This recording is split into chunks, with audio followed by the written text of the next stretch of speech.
Buenas tardes a todos. En nombre de la dirección de Centro 2, Patricia Hamra y Alicia Perego, les damos la bienvenida a este seminario titulado El síntoma viene de lo real, la clínica y la subjetividad de la época, el cual estará a cargo de los siguientes disertantes: la licenciada Ana Errandonea, la licenciada Verónica Rachid y el licenciado Santiago Deus.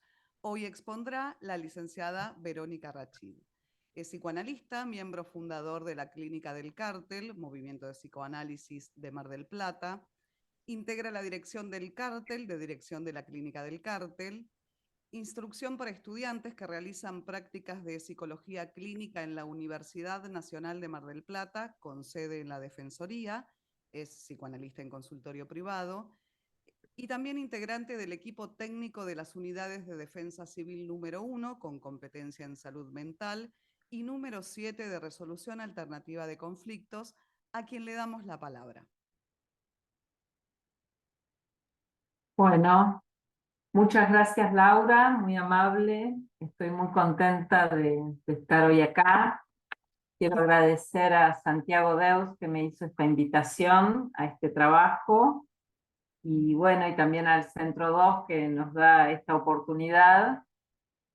Eh, yo estuve pensando un poco cómo en algunas cuestiones que dejó planteadas Santiago en su exposición, que me resultó, bueno, interesante y difícil también. Me quedé pensando en algunas cosas de esa dificultad de la transmisión del psicoanálisis y bueno, del modo en que nos dirigimos los analistas para hacer llegar algo de lo que nos estamos interrogando, lo que nos causa. Bueno, el despliegue de la exposición de Santiago me dejó pensando justamente sobre cómo abordar hoy lo que me interesa transmitir.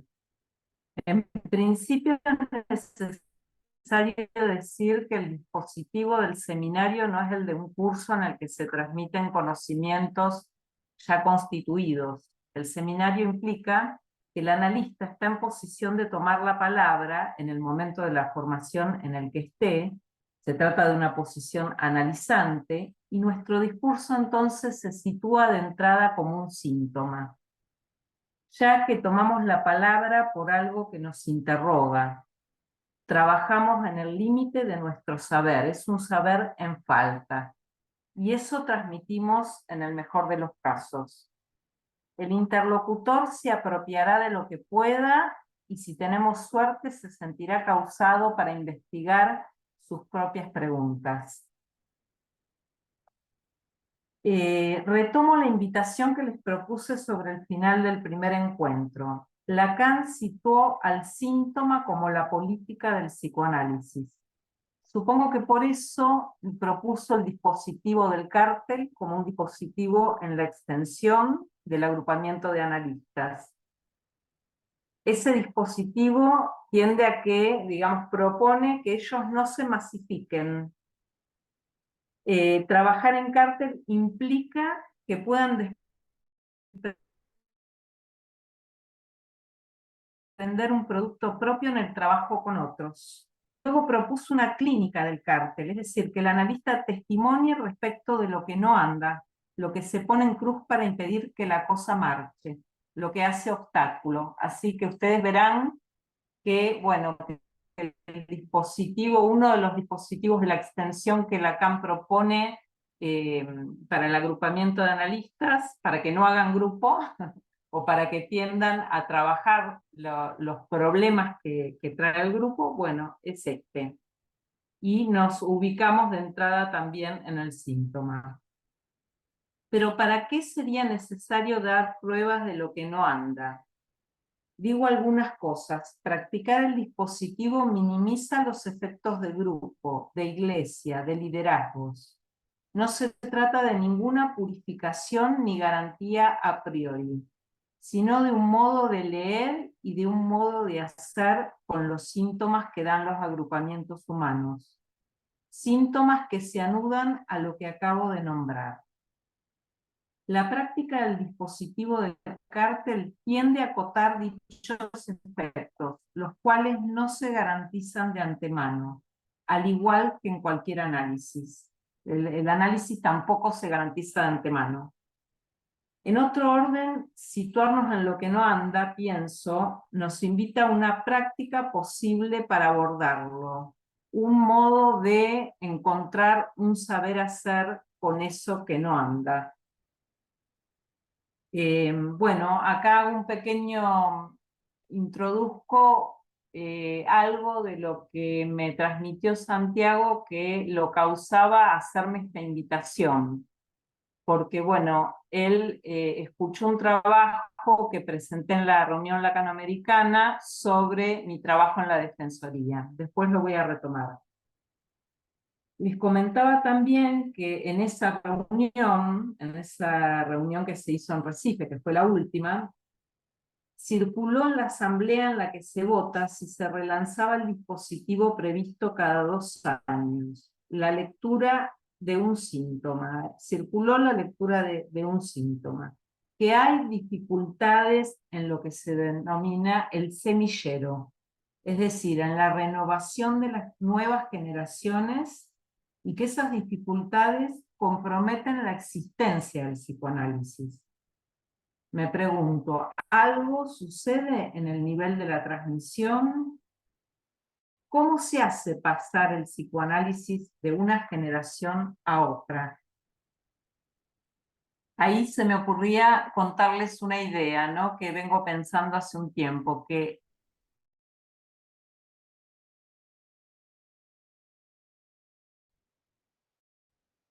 lo que vengo pensando es que de nuestra formación escuchamos hablar de psicoanálisis como si escucháramos hablar en un idioma que desconocemos en absoluto y que nos cuesta mucho, en el que nos cuesta mucho entrar.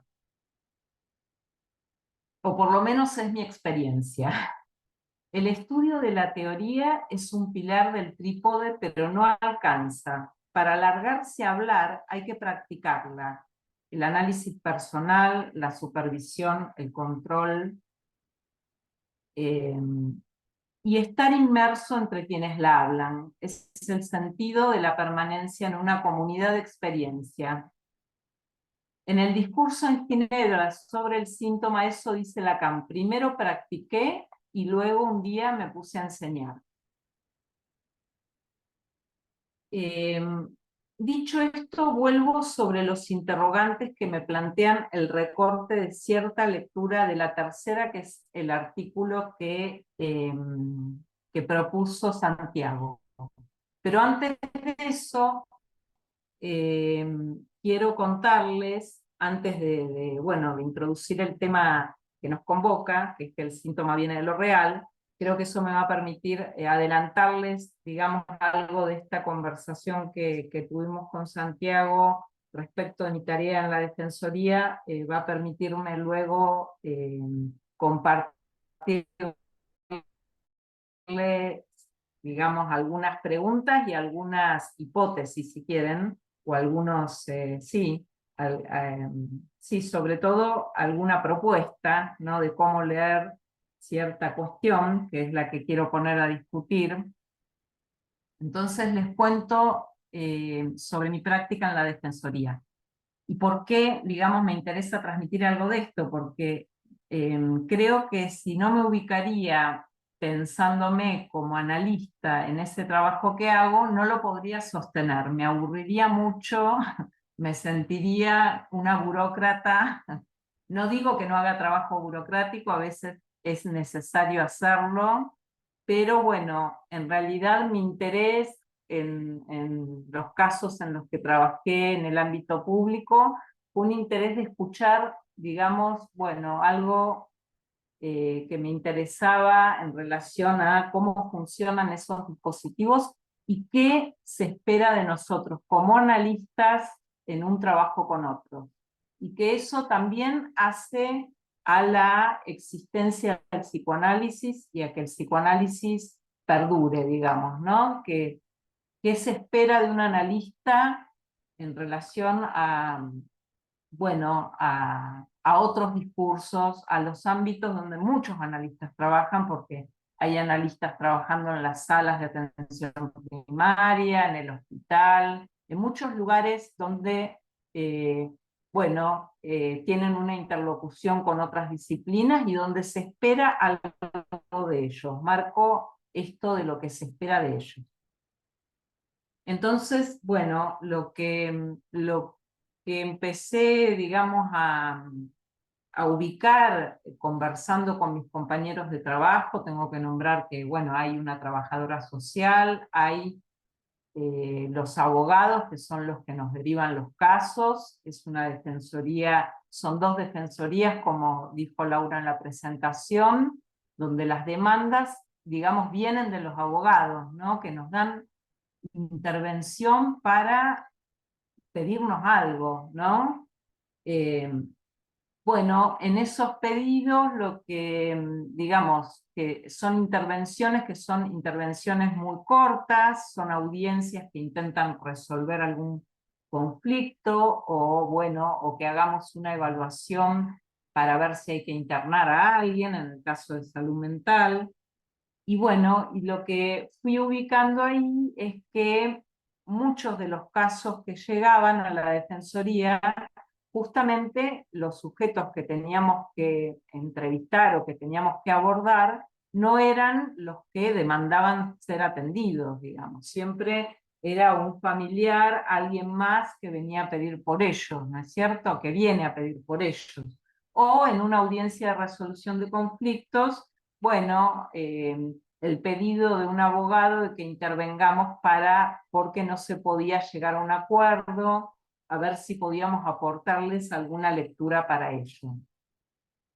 Bueno, de ese trabajo, digamos, el circuito de cómo está pensada el dispositivo de la Defensoría, implica que, bueno, que ciertos casos que nosotros tendríamos como misión, como no podemos hacer tratamiento, tendríamos por misión derivar, esos casos no llegan, digamos, si los derivamos así como así, no llegan a ser atendidos en ningún lado, esa derivación fracasa, rebota y vuelve, ¿no? Es decir, que lo que empecé a ubicar rápidamente es que, bueno, que en muchos casos había que hacer un trabajo y que me tenía que autorizar a hacer ese trabajo para, bueno, que alguien pudiera, digamos, tomar la palabra y de eso, con suerte y viento a favor, producir algo que implicara la posibilidad de una derivación que no fracasara. Bueno, en ese punto, hace más o menos 6 años empezamos a trabajar en un convenio con la Universidad Nacional de Mar del Plata, con un proyecto de extensión universitaria que forma, digamos, que incluye graduados y estudiantes avanzados, y ese dispositivo, digamos que lo fuimos creando, se fue gestando, bueno, nos permite hoy tener una lectura de cómo puede funcionar ciertas problemáticas, que uno podría decir es cuando el síntoma viene de lo real, podría ser una manera que después, digamos, por ahí cobra sentido cuando les cuente el recorrido. Bueno, podría ser un dispositivo posible para abordar. Básicamente, digamos, el equipo donde estoy, junto con una trabajadora social y abogados, lo que hacemos es, bueno, decidir cuáles son los casos que vamos a derivarles al equipo. Para eso, en general, son casos bien difíciles. Ninguno de los casos los elegimos porque sean fáciles, sino, en general, todo lo contrario.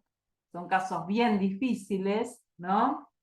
Y bueno, es asignar, digamos, a veces a un sujeto o a veces a distintos integrantes de la familia, se deriva, digamos, a un espacio de escucha con algún practicante, ¿no? cada practicante toma una persona distinta. Y lo que trabajamos nosotros es en reuniones quincenales, donde, digamos, cada practicante va exponiendo la evolución del caso, y ahí se hace una práctica de lectura clínica, ¿no? Donde se le va dando una dirección. Y en esa dirección se va decidiendo cuándo tiene que intervenir la defensoría, o cuándo tiene que intervenir el abogado o la trabajadora social.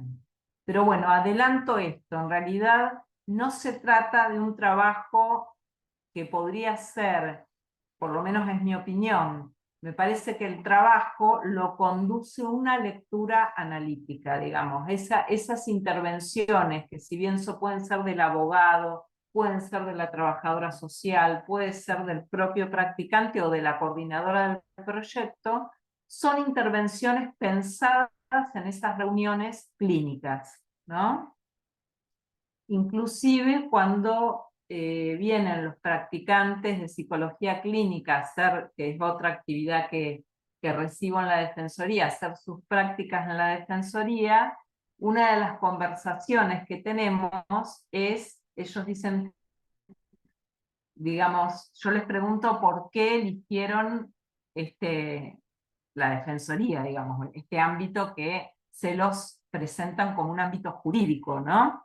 Entonces, en general responden que porque les gusta la psicología jurídica, y cuando les pregunto qué es la psicología jurídica, ¿no? Bueno, en general lo que tratamos ahí de pensar es que no es de lo jurídico, de lo que se va a esperar, digamos, que un, digamos, practicante responda, sino que, o de un, digamos, de un analista responda, sino que lo jurídico te lo da el abogado, por supuesto, más que uno tiene que saber del marco en donde está interviniendo, pero digamos que contándoles, mostrando de trabajo y haciéndolos participar de estas reuniones que les contaban, podemos dar fundamento a por qué es tan importante la formación clínica en un ámbito que no es que no es el del consultorio, digamos, que es jurídico. Bueno, hasta ahí, no sé si hay algún comentario o pregunta, porque por ahí si me cebo, sigo hablando de eso y se me va el tiempo. Si alguien quiere hacer alguna intervención, avísenme, y si no, sigo con el desarrollo. Una pregunta, Verónica, para entender el dispositivo. ¿Los abogados y asistentes sociales también intervienen en las reuniones quincenales o no? Claro, gracias, Inés. Es a pedido, digamos, según lo que se vaya leyendo. A veces en ciertas circunstancias los llamamos para que vengan a la reunión, depende de lo que se va leyendo justamente, ¿no? De la evolución que va tomando el caso. Bueno, si es necesario, llamamos, a veces inclusive también tenemos la participación de una trabajadora, de una acompañante terapéutica que está interviniendo en varios de los casos, y ahora se está incluyendo una psiquiatra, que también, bueno, estamos trabajando muy bien un caso con ella. Así que eso lo vamos como trabajando en el caso a caso, ¿no? Cuando es necesario dar intervención, y a veces, digamos, acordar digamos, esto lo pienso respecto de, bueno, de ciertas presentaciones que implican la movilidad de los discursos, ¿no? Justamente tenemos que hacer rotar los discursos para que algo se produzca, ¿no?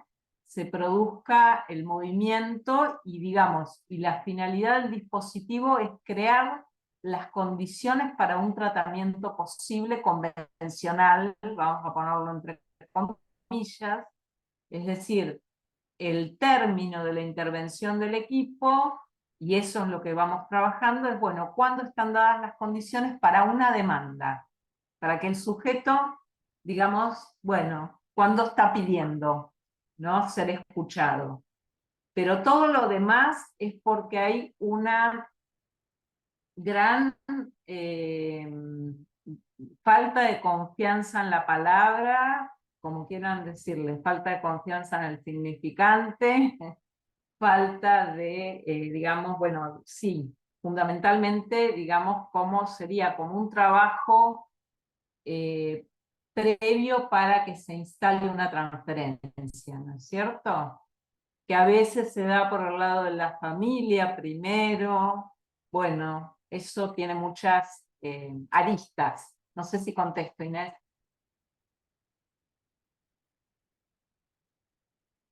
Bueno, dicho esto, vuelvo sobre los interrogantes que me plantean el recorte de cierta lectura de la tercera, que es el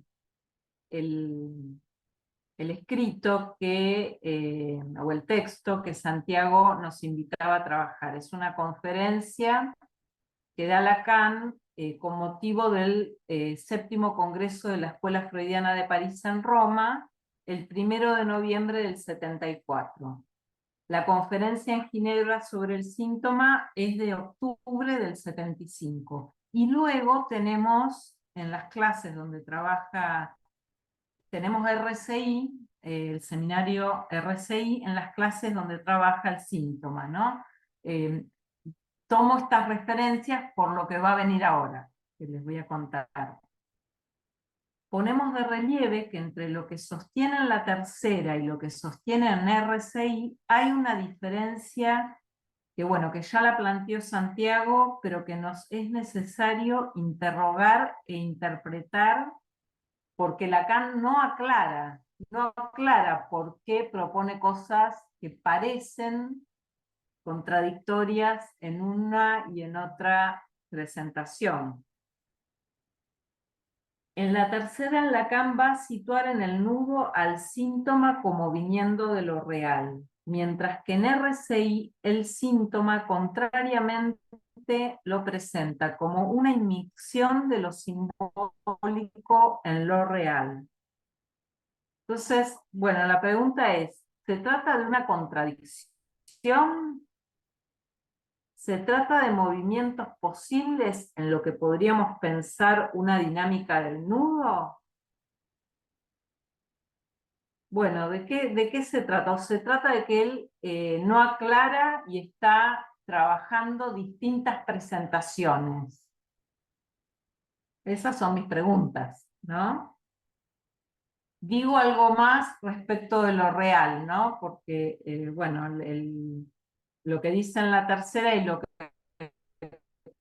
toma Santiago para proponernos trabajar es el síntoma viene de lo real. Destaco dos cosas. Me llamó la atención de dónde viene, ¿no?, el síntoma, y después, bueno, algo que dijo, algo sobre lo real que lo comentó Santiago y me pareció interesante, digamos, en el encuentro pasado, no sé si yo lo interpreté bien, pero bueno, me parecía importante deslindar o poder pensar que lo que sucede en la psicosis, digamos, como los fenómenos elementales, el retorno en lo real de las voces o de la alucinación, en esos casos, ¿no?, por algo que fue rechazado en lo simbólico, no es el mismo real que un real anudado, digamos, como no constituye el mismo real que el real que hablamos cuando hablamos del nudo.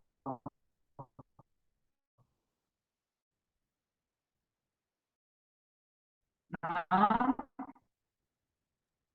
Entonces, desbocado, va a decir que habla de un real desbocado. Entonces pensaba eso, ¿no? Como, bueno, desbocado no es desanudado. Lo desbocado quizá lo podemos situar en el campo de las inmixiones del nudo. Ahora vamos a ver lo de las inmixiones. ¿Cómo traducimos inmixción? Bueno, no sé si está bien traducido. Yo lo pienso como un avance de un registro sobre otro, una contaminación de un registro sobre otro, ¿no? Bueno, les voy a compartir pantalla para mostrarles esta diferencia, cómo lo plantea en uno de los trabajos y en el otro, y para charlar un ratito de eso, digamos, de lo que vamos a ubicar, a preguntarnos, a ver si me sale lo de compartir pantalla. Les pido paciencia. ¿Se ve ahí? Sí, se ve perfecto, perfecto. Verónica. Bueno. Bueno, acá tenemos ahí si ven la flechita, fíjense que este es el nudo que presenta en la tercera y donde escribe el síntoma, ¿no? Lo escribe como una inmixción, como fíjense que este es el registro real, como una contaminación en lo simbólico, ¿no? Bueno, y acá al lado tienen el nudo que presenta en RCI, donde el síntoma justamente es una inmixción de lo simbólico en lo real. ¿Se ve la diferencia? ¿No? Si recorremos el nudo, si lo recorremos así lo voy recorriendo con la flechita, fíjense que acá en el campo de lo existente al nudo pone el inconsciente, y si seguimos el dibujo del nudo, llegamos al síntoma, ¿no? Hay una relación entre el síntoma y lo inconsciente que está escrito como existente al nudo, ¿no? Y en este nudo, fíjense que estamos abarcando el sentido, el objeto A y el goce fálico. Mientras que en este nudo, si recorremos el registro de lo real, estamos abarcando el goce del otro, también el objeto A y el goce fálico, ¿no? Bueno, es nada más a título como para mirarlo un poquito. Lo dejo un ratito para seguir en lo que quiero plantear. Bueno, como les decía, al introducir las dos escrituras del nudo que produce Lacan, acá las tenemos a la vista, ¿no? Bueno, nos permite ubicar estas preguntas. Se trata de una contradicción, se trata de escribir distintas presentaciones de la clínica. Eso sería una pregunta. Y la otra pregunta sería, bueno, ¿no será que tenemos que interrogarnos respecto de introducir el cuándo? ¿Cuándo es que el síntoma viene de lo real y cuándo es que el síntoma viene de lo simbólico? Bueno, esa sería la otra pregunta, ¿no? Si no hay que incorporar el cuándo. Como no lo aclara, digamos, es un trabajo que tenemos que darnos nosotros. Ahora digo algo para quedarme tranquila, no esperen que yo les dé la respuesta. Voy a contar lo que pude pensar, pero por favor no crean que van a tener acá la respuesta. Bueno, lo dejo el nudo, ¿les parece? Para seguir o lo saco. A ver. bueno, yo lo dejo, cualquier cosa me avisan.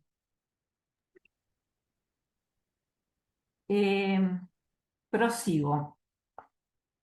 Bueno, yo me fui a ver los textos freudianos, ¿no? Estuve haciendo algunas notas, no muchas, porque sería, no terminaríamos más, pero fui recortando algunas cosas que encontré que me parecieron que eran interesantes, ¿no?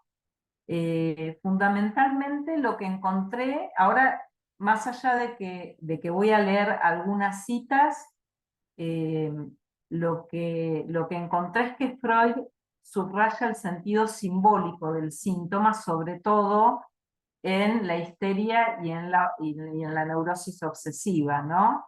El síntoma como viniendo de lo simbólico y tomando lo real del cuerpo, en el caso de la histeria, ¿no? En el síntoma conversivo, y bueno, en la neurosis obsesiva él destaca los rituales que encubren también un sentido. En las conferencias de introducción al psicoanálisis, ahí vamos a encontrar que él trabaja, se las recomiendo, hace una presentación de casos muy interesantes que despliega y el minucioso trabajo analítico que hace, que recorre para situar el sentido. Y bueno, pongo el acento en el sentido porque es otra cosa que hace ruido en cómo pensarla, digamos, en cómo nos la va a proponer Lacan, digamos, porque pareciera, también creo que hay una aparente contradicción y no sé si es tal, ¿no? Porque Freud va a insistir con la cuestión de la necesidad de que el sujeto descubra cuál es el sentido de sus síntomas para su disolución, digamos, ¿no? Para que se resuelvan.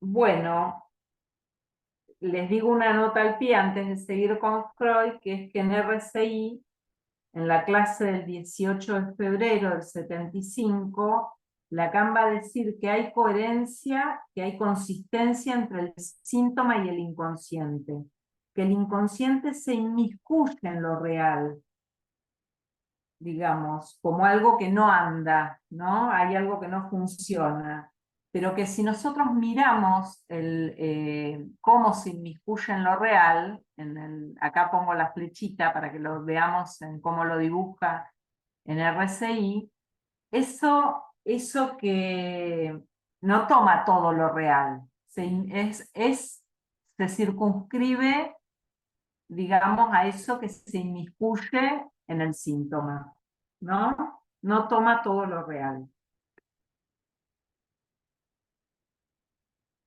Esto porque me parece importante porque, bueno, voy y vengo, ¿eh? Disculpen que hago esta ensalada a lo mejor, pero bueno, así lo pude construir. Lacan en la tercera, en un momento dice que respecto de lo real, que lo real no es universal, no es una totalidad, ¿no? Yo lo que agrego es que, bueno, que creo que, bueno, que él viene planteando en RCI que se trata de puntualizar el real, ¿no? Digamos, no es lo mismo el real de la angustia que el real del orgasmo, que el real del síntoma, etcétera, ¿no? O sea, no hay que puntualizar de qué real estamos hablando.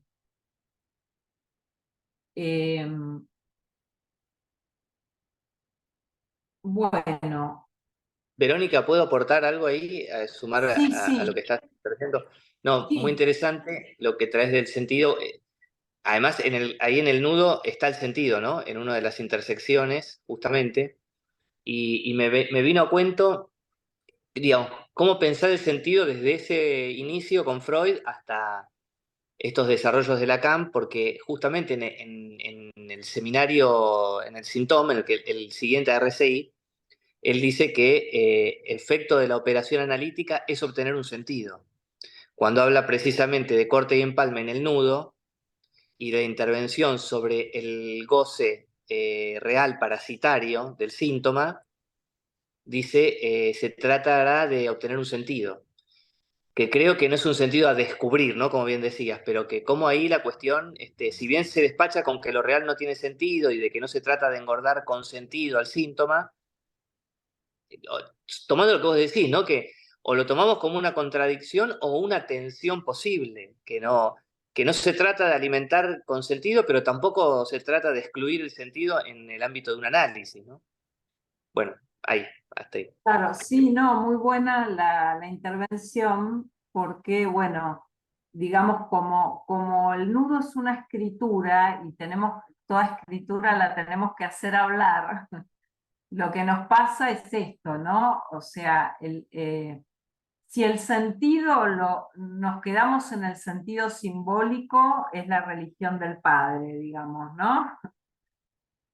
Como decía Santiago, bueno, el sentido tampoco, ahora lo voy a leer en Freud, que él lo dice claramente, ¿no? Que de nada sirve que el analista le aporte el sentido, digamos, le dé el sentido servido.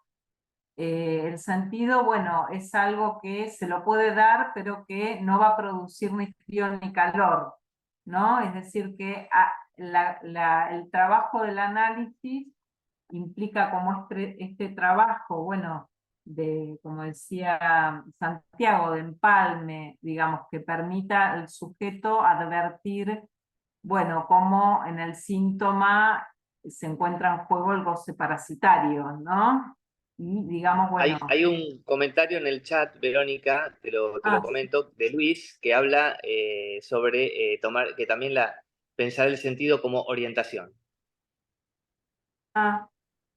Claro, está muy bueno ese comentario, sí. Sí, bueno, viene de lo real, sería una orientación, viene de lo simbólico, también sería, digamos, como una orientación, ¿no? Sí, digamos, serían dos sentidos orientados, distintos, ¿no? Bueno, les leo las citas de Freud. ¿Cómo voy con el tiempo? A ver, no veo cómo estoy, pero bueno, Y avanzo. son 7:15. Si querés avanzar tipo 15 minutos más, una cosa así, si te parece. Bueno, bueno. Bueno, les leo un fragmento de Freud de inhibición, síntoma y angustia. Él va a decir que el síntoma es indicio y sustituto de una satisfacción pulsional interceptada, es un resultado del proceso represivo que parte del yo. El yo consigue coartar el devenir de la representación portadora de la emoción desagradable. El análisis demuestra que se ha conservado como formación inconsciente. En la conferencia 23 va a decir, los caminos de la formación de síntoma, en la conferencia 23 es los caminos de la formación de síntoma. El síntoma repite de algún modo aquella modalidad de satisfacción de su temprana infancia, desfigurando por la censura que nace del conflicto, por regla general volcada a una sensación de sufrimiento y mezclada con elementos que provienen de la ocasión que llevó a contraer la enfermedad, ¿no? Entonces destaco eso, ¿no? Es una repetición de una modalidad de satisfacción que nace de un conflicto que implica una sensación de sufrimiento y que hay una ocasión de contracción de ese síntoma.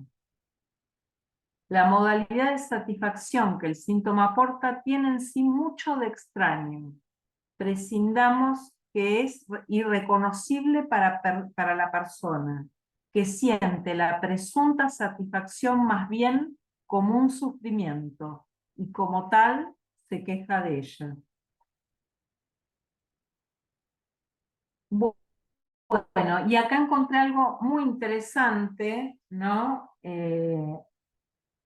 También en las conferencias de introducción al psicoanálisis, en la página 260, si lo quieren buscar, que también me hice un respingo cuando lo encontré, porque también escuché algo de esto del sentido en términos de orientación, ¿no? Fíjense lo que dice Freud ahí. En el sentido de un síntoma conjugamos dos cosas, su desde dónde y su hacia dónde o para qué. Es decir, las impresiones y vivencias de las que arranca y los propósitos a qué sirve. El desde dónde de un síntoma se resuelve, pues, en impresiones venidas desde el exterior que necesariamente fueron una vez conscientes y después pueden haber pasado a ser inconscientes por olvido.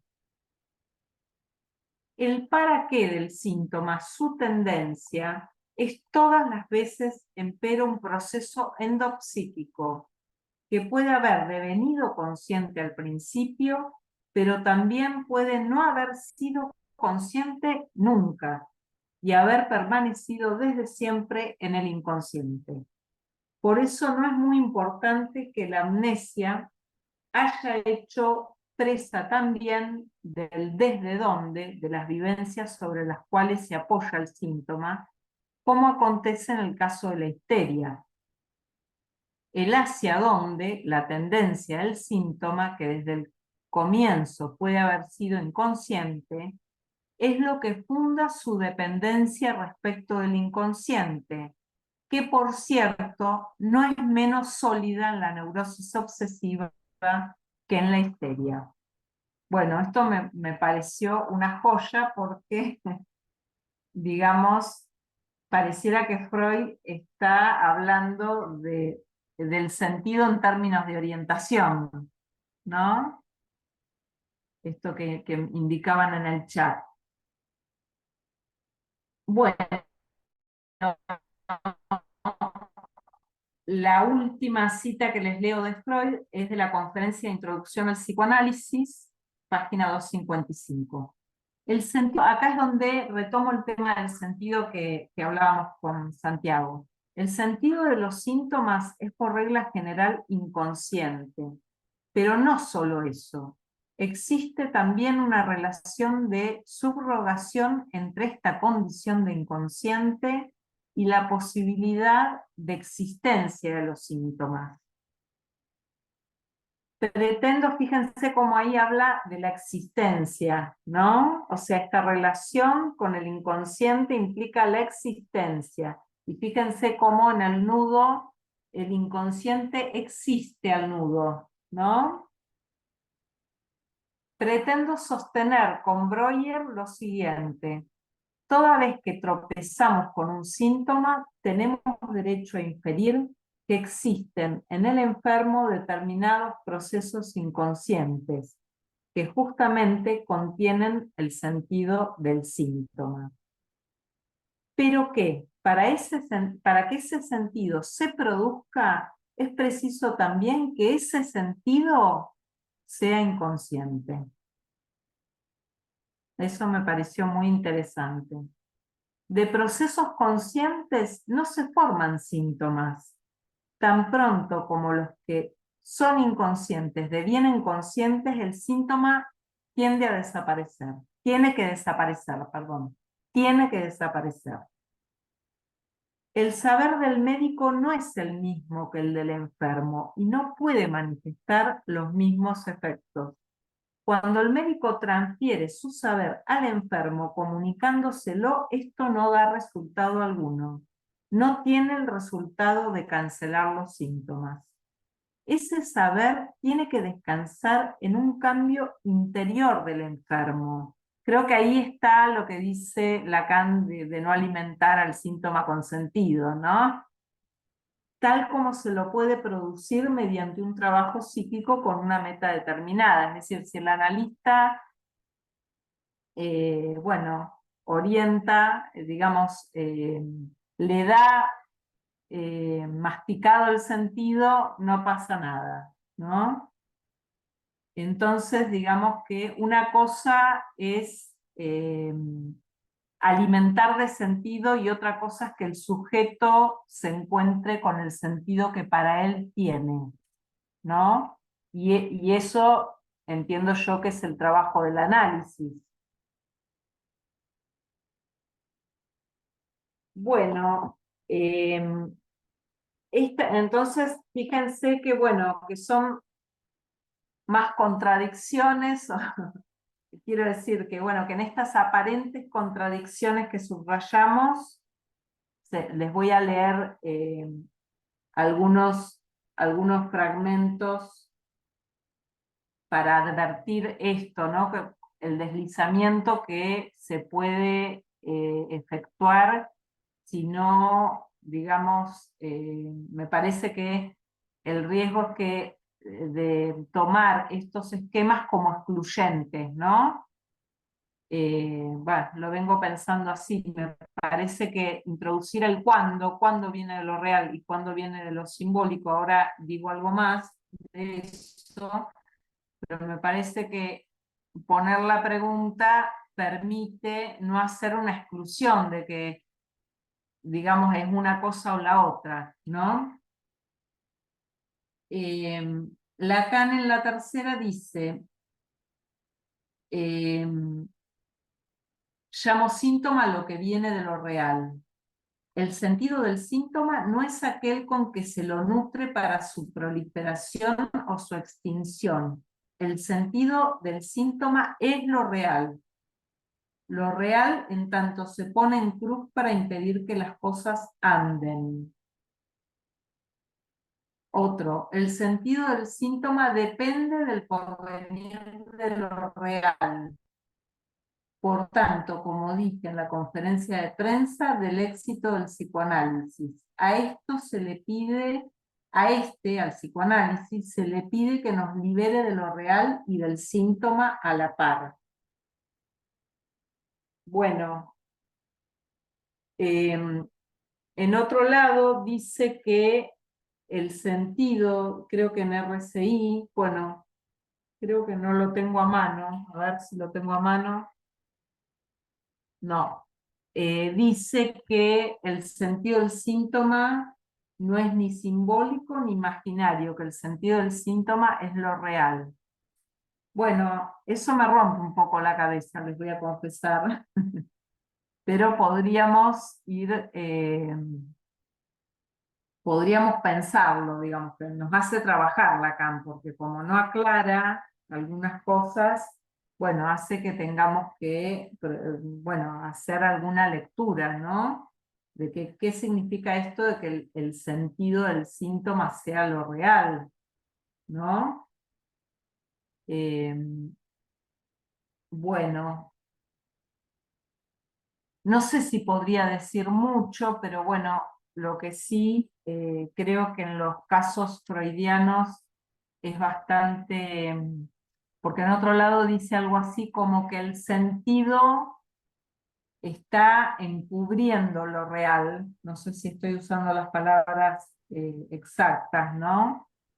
Es decir, que bueno, que hay algo en la formación del síntoma, hay algo que viene de la sexualidad, ¿no?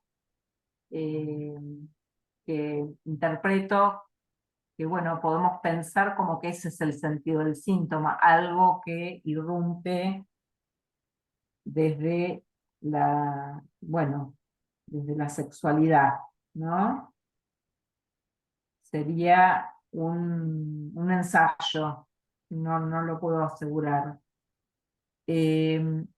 Otra manera de pensarlo es que viene de lo real. Bueno, yo pensaba en esta cuestión de cuándo viene de lo real. Cuándo viene de lo simbólico, dijimos que era claro en la histeria, en el síntoma histérico y en el síntoma de la neurosis obsesiva. Y bueno, creo que donde más claro está que viene de lo real es en el ataque de pánico, ¿no? Aventuro que es en el ataque de pánico en el sentido que el ataque de pánico deja al sujeto sin orientación en lo simbólico, digamos, ¿no? Entonces es una pregunta. Bueno, podemos pensar que en el ataque de pánico el síntoma viene de lo real, digamos, si pensamos al ataque, digamos, como que encubre algo, un síntoma.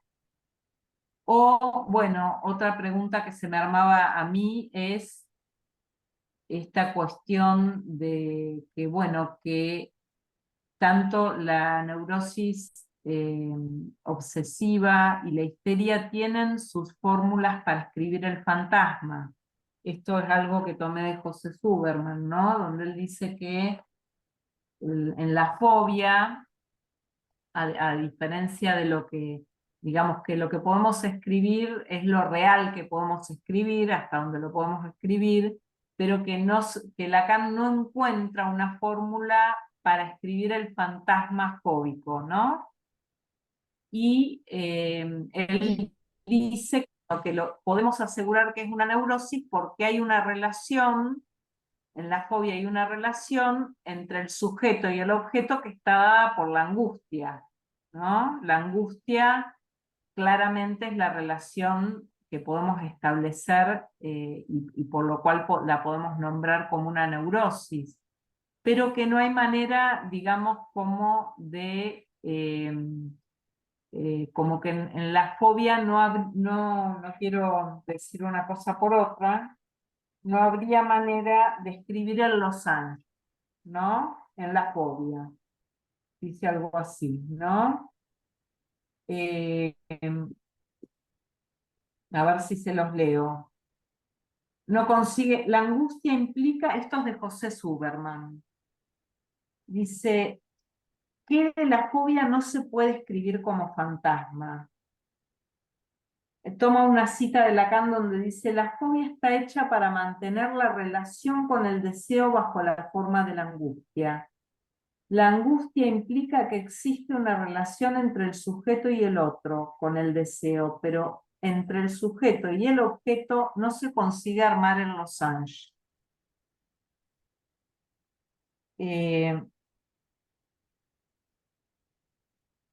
De la fórmula del fantasma. Valga entonces otra pregunta. ¿Por qué decimos que hay neurosis? No se puede escribir el losange, es cierto, pero también es cierto que hay angustia. Sujeto y objeto no hacen una unidad, ¿no? Bueno, se me ocurría si también no hay algo de esta ubicación del síntoma en la fobia como viniendo de lo real en este sentido, ¿no? Que no, digamos que, bueno, en este sentido que acabo de proponer, pero creo que hasta ahí es donde les puedo decir que trabajé.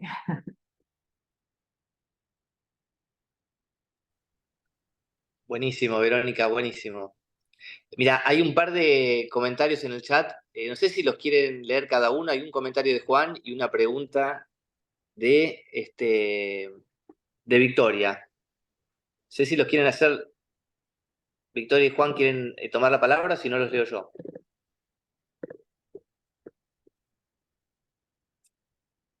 Sí, Bueno, sí, que tomen la palabra. Dale, Juan, dale. bueno, gracias. La verdad que quedé exhausto del recorrido de Verónica. Son cosas tan profundas, de tan difícil trabajo que eh, es difícil de abordar. Con respecto a esto del sentido, yo decía esta cita de Lacan donde dice que el objeto de nuestra operación es devolverle el sentido al sujeto. Entonces, no es un problema de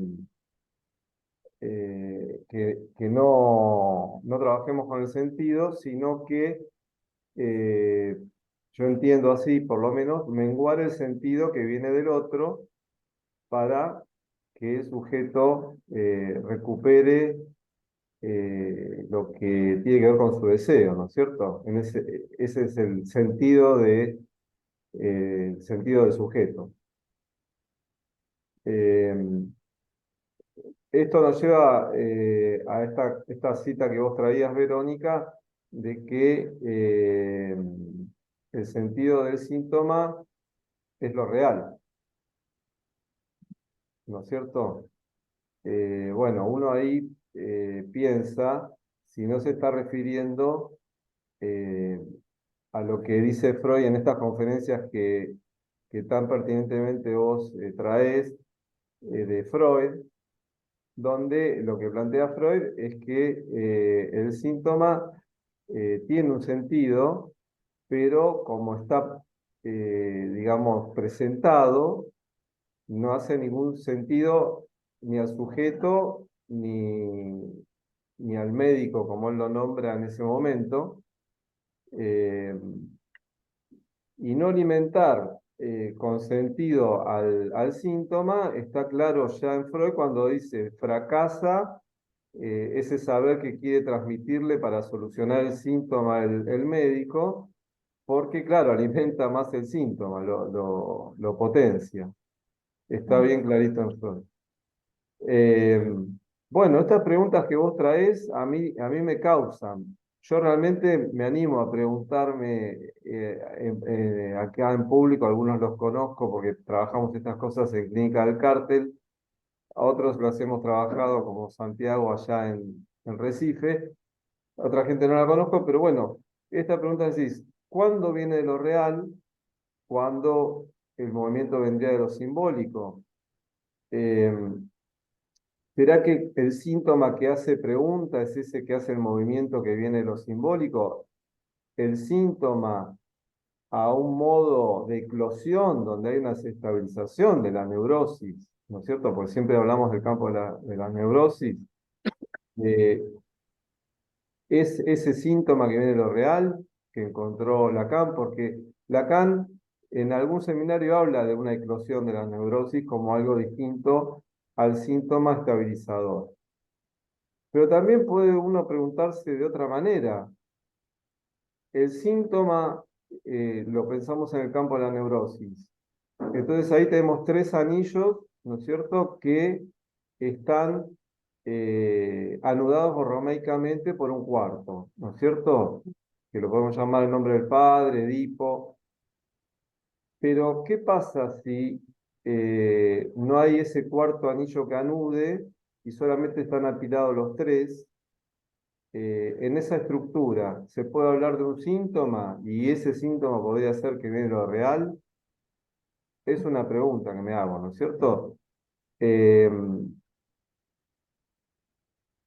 Las voces vienen de lo real, ¿no es cierto? Porque falta algo que responda a lo real desde lo simbólico. Bueno, son preguntas que me vienen que son un poco como respuesta a tus preguntas, pero no son ninguna respuesta, son otras preguntas. Es lo que me surge por ahora. Gracias. Gracias, Juan. Victoria, ¿querés? Sí, Marcela, ¿puedo hablar?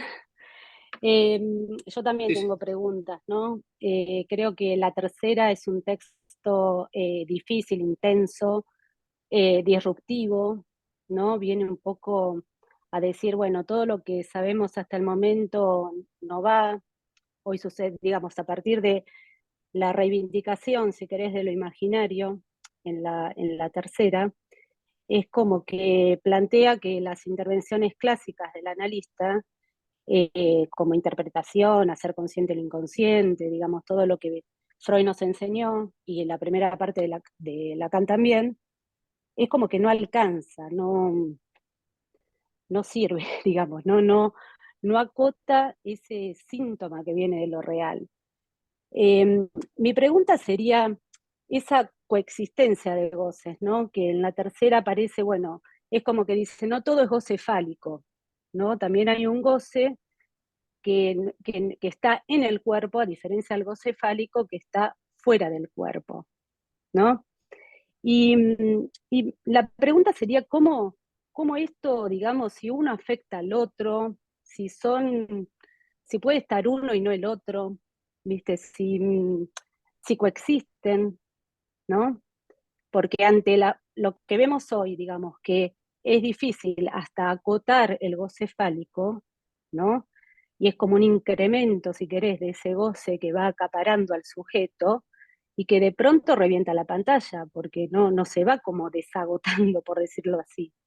Entonces, es ese síntoma que viene de lo real, que está en el cuerpo, digamos, de pronto apela a intervenciones creativas del analista, ¿no? Y que a veces tampoco funcionan, ¿no? Bueno, la pregunta sería la coexistencia Marcela, de los bueno, voces. Hay una pregunta más de Victoria. Si querés, Vero, bueno, la escuchamos. Gracias, Marcela. bueno, Marcela, que la anoto. No, cortita la pregunta. Vos en un momento dijiste algo así, puntualizar de qué real estamos hablando. No entendí bien a qué te referías. Yo después de leer y releer pude, digamos, entender entre comillas que el real es lo que no cesa de no inscribirse. Entonces, por eso me quedó la duda, ¿a qué te referís esto de qué real estamos hablando? Claro, hacía la diferencia justamente por eso, digamos, del real, que cuando decimos real en el nudo, es justamente un real anudado a lo simbólico y a lo imaginario. Y que en ese punto, digamos, no, como dice Lacan en la tercera, no universalizamos el real, no es un todo. Responde, digamos, a la estructura de la, digamos, que implica el no todo, implica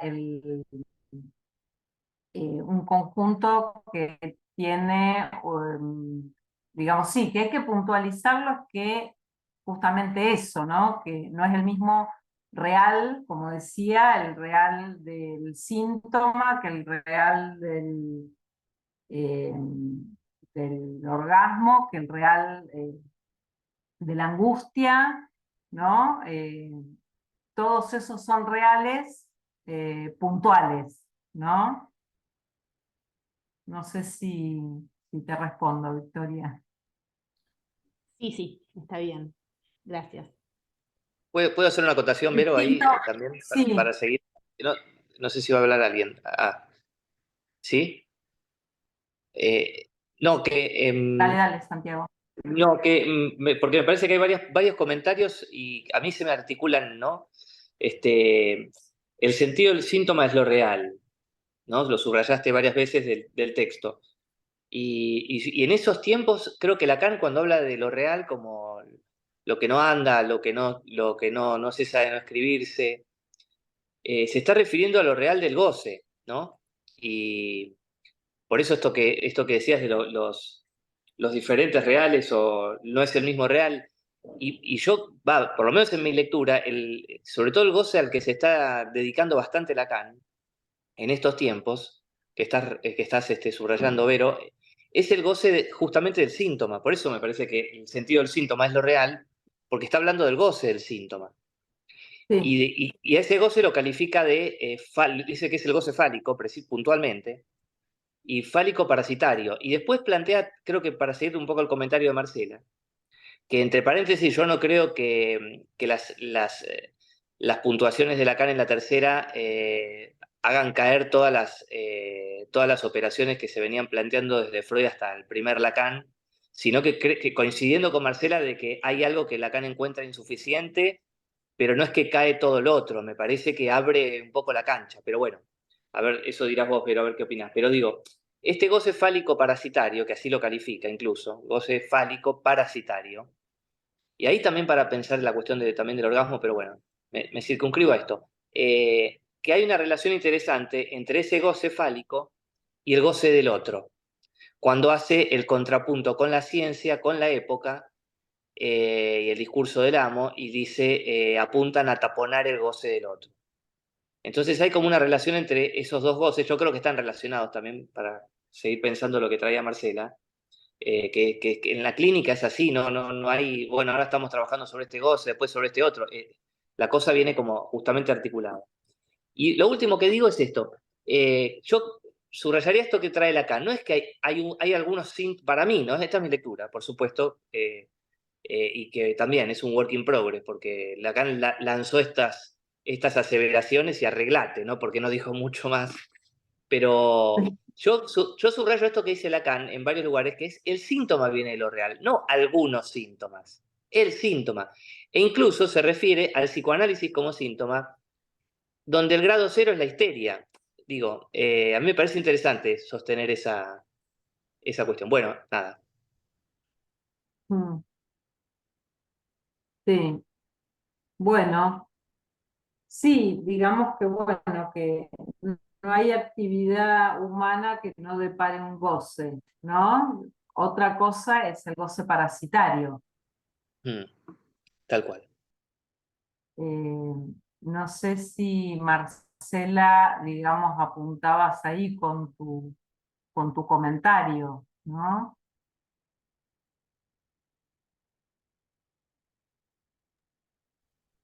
Gracias, sí, también creo que exageré un poco en decir que todo lo anterior no sirve ni nada, ¿no? Porque, por supuesto, también nos cuesta como desprendernos de lo que ya sabemos, ¿no? Por eso acá viene Lacan a decir, bueno, ojo, acá no es solo por acá, por ahí, por lo simbólico, digamos, ¿no? Hay otro goce que, que digamos que no es, que creo que lo presenta también como ilimitado, ¿no? Frente al fálico, que sería limitado por el significante. Claro, pero Este, cantaba las escrituras del nudo para no distraernos en ese sentido, ¿no? No es que no sirve nada, sino que esas distintas presentaciones del nudo me parece que nos permiten, en principio, ver que estamos en el nudo. Entonces, que puede, como les contaba del trabajo de defensoría, ¿no es cierto? Estamos en el nudo, quiere decir que, bueno, que nosotros, por ejemplo, en muchos casos de aislamiento severos, podemos intervenir desde estos distintos discursos hasta producir que el sujeto tome la palabra. Pero, digamos, claro, no alcanza porque no llega al analista, digamos, bueno, no quiere salir de su casa. Entonces tiene que venir la ley a obligarlo a que salga, a que acuda a una cita a la defensoría porque la ley lo llama, porque si no va internado, no sé, supónganse, ¿no? Eso produce un movimiento y bueno, y nos servimos de eso, digamos, pensando en esto de que, bueno, que nos servimos de otros discursos y que digamos, también es un trabajo del analista poner en movimiento a los discursos. Es una intervención analítica. No será un análisis, pero queremos establecer, digamos, es un trabajo tendiente a establecer las condiciones para un análisis, para una demanda de análisis. A mí te quiero agradecer, Verónica, por lo menos yo, la experiencia que compartiste, muy interesante, de la Defensoría, y me pareció que fue una manera muy interesante de traer esta cuestión de el síntoma viene de lo real, porque en esto que decís, bueno, la ley lo obliga, pero el analista se ubica en otro lado. Y esto que decías de que la posición o el discurso del analista se sostiene en otro lugar, porque me parece que estaba esta cuestión que decías de lo que se espera de nosotros, y que una manera para mí, me pareció original como lo trajiste, porque una manera para situar el síntoma bien en lo real es que justamente nosotros traemos lo que nadie espera. Está lo que esperan de nosotros, lo que espera la justicia por la vía del obligatorio, pero nosotros, el psicoanálisis lo que trajo es lo que nadie esperaba, la sexualidad, el goce, ¿no? Lo que nadie quiere escuchar. Y ahí está lo que viene de lo real y que no, porque es lo que pone palo en la rueda. Entonces, bueno, ¿qué esgrima, qué cintura tiene que tener un analista en un espacio como el que vos traes, donde viene algo impulsado desde un discurso, pero que trata de armar ahí otro espacio para darle lugar justamente a eso que nadie espera, ¿no? Sí, sí, Digo, bueno, cuando Freud dice, les trajimos la peste, ¿no? Freud dice, les trajimos la peste. Es lo que nadie espera, ¿no? O sea...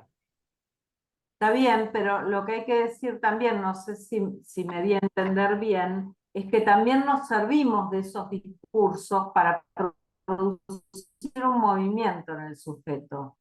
O sea, no es que, digamos, que el analista está ahí, digamos, haciéndole la contra, ¿no? Sabemos que si esa citación que lleva a la policía a la casa de alguien, no es para meterlo en cana, es para ver si podemos invitarlo a tomar la palabra, ¿no? Escucharlo, y que a veces, digamos, si no hacemos eso, termina internado, pero esa oportunidad de que venga y tome la palabra y que le propongamos un trabajo que a lo mejor implica respetar que no puede salir por un tiempo de su casa, que va a ir alguien a escucharlo, y pactar eso. Bueno, estoy, digamos, por ahí pensando en algunos casos, bueno, son maniobras, digamos, pero bueno, ¿cómo validar, cómo dar fundamento a una lectura, a la potencia que tiene la lectura del analista en ámbitos que no son el del consultorio, digamos, ¿no? Esa lectura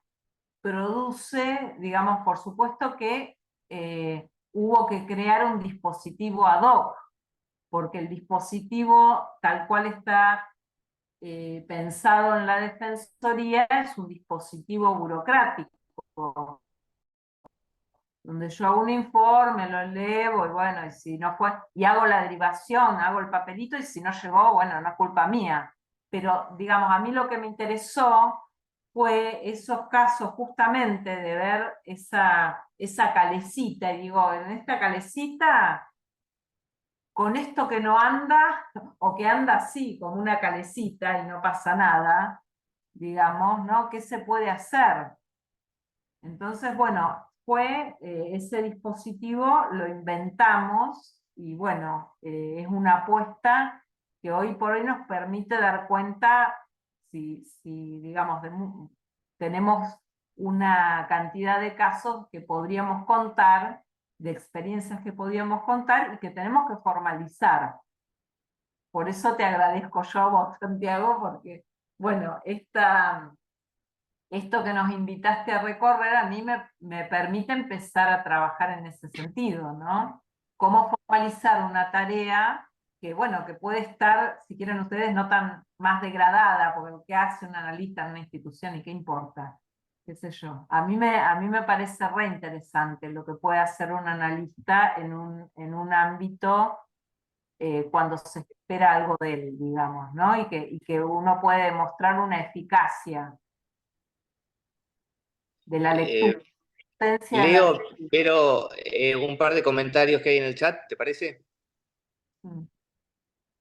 Dice, bueno, hay uno de Luis Rodríguez, que puntuar cómo conceptualizamos el goce, como algo que viene de lo energético, o como dice Lacan, el goce es causa del significante. Bueno, algo de esto hemos conversado. Silvia Pérez dice, excelente recorrido, muchas gracias, Verónica. Y Santiago Velázquez dice, Derrida menciona, cada análisis tiene que ser una revolución, Derrida menciona, y me llevas a interpretar esto que menciona Santiago como revolucionar lo que se espera del analista y su accionar.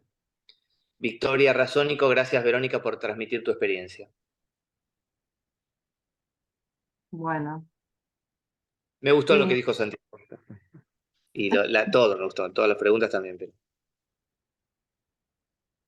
Bueno, sí, no sé lo del goce, si querés decir algo más, Santiago, me parece que vos querías... No, o sea, tendremos que estar un montón para hacer un seminario del goce, pero bueno, por eso, yo creo que si yo te seguí bien, Vero, en esto, me parece que era esta cuestión del goce como lo plantea en estos tiempos, ¿no? Para no irnos tanto de tema. Sí, cuando habla de causa, ya está hablando justamente de vaciamiento del goce, ¿no? Cuando habla de causa, objeto a causa del deseo, la posibilidad que el goce se articule en relación ahí ya es distinto, ¿no? Ya esa es la operatoria del analista, del análisis.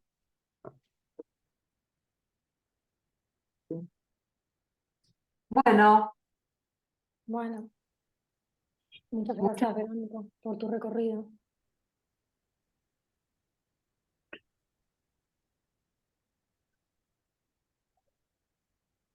Bueno, muchas gracias por la presencia, muchas gracias de nuevo a Santiago, y bueno, creo que la próxima la escuchamos a Ana. Bueno, Ana, sí, Sí, bueno, muchas gracias, Verónica. Creo que se cortó el audio ahora que hablé.